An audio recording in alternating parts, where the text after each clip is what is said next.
रस्साभाजी म्हटलं की सगळ्यांची आपापली एक स्पेशल आवड असते. तशी माझी ही आवड आहे, की मटकी, वाटाणा आणि बटाटा ह्याची मिक्स आमटी. आता ही 12 महिने आपण बनवू शकतो, कारण फ्रोझन वाटाणे आता 12 महिने आपल्याला भेटतात. त्यात बटाटा अवेलेबल असतोच कायम आणि मटकी आपण एनी टाईम पाहिजे त्या सीझनमध्ये आपण मटकी घरी बनवून हे करू शकतो, आमटी बनवू शकतो. तर वेगळं काय बनवायचं, भाजीला काय नसेल ना, अशा वेळी मला पहिल्यांदा मटकीची आठवण येते. जर घरात नसेल बनवलेली तर बाहेरून आणते, पण शक्यतो बाहेरनं आणणं टाळते. मी घरीच मटकी मोड वगैरे आणून मी बनवते.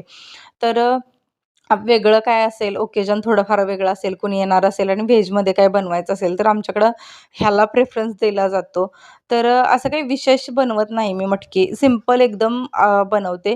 आमच्याकडं पश्चिम महाराष्ट्रात ना शेंगदाण्याचं कूट बऱ्यापैकी सगळ्या सुक्या भाज्या आणि आमट्यांमध्ये, रादर पालेभाज्यांमध्ये सुद्धा आमच्याकडे शेंगदाण्याचं कूट टाकतात आणि आम्हाला ते आवडतं. तर वेगळं अशी काही फारशी रेसिपी करत नाही आम्ही. बऱ्यापैकी सगळ्या रेसिपी, सगळ्या आमटीच्या, रस्सा भाजीच्या रेसिपी आमच्या सेम असतात. तर पहिलं तर कांदा टाकायचा, लसूण खोबऱ्याचा मसाला तुमच्याकडे असेल तर टाका, नसेल टाकला तर चालेल. बाकीच्या भाज्या तुमच्याकडे आहेत त्या टाका, शेंगदाण्याचं कूट टाका, मस्त शिजू द्या त्याला, कोथिंबीर टाकायला आणि झाली. एवढं सिंपल आहे.